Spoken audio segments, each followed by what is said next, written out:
Urinary incontinence is the involuntary leakage of urine from the bladder.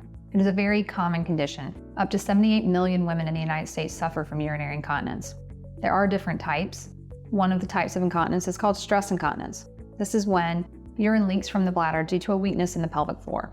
When we put pressure on our bladder, such as with coughing, jumping, sneezing, and we have urinary leakage, that is stress incontinence. Another type of incontinence is urgency incontinence.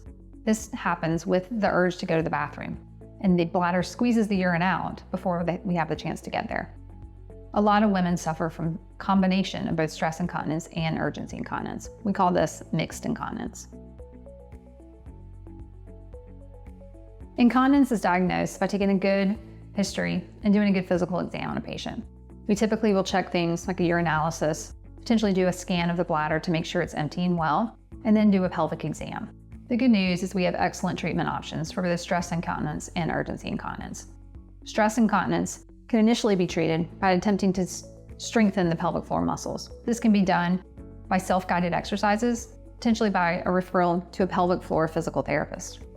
If this is not effective, the next step would be a minimally invasive surgery to add support to the urethra.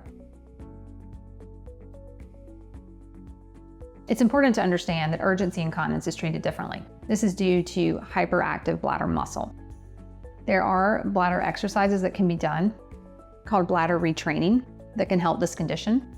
If that's not effective, the next step is typically a trial of medication. The medication works to calm the bladder muscle so that it holds more and cuts down on the urgency and incontinence before you get to the restroom.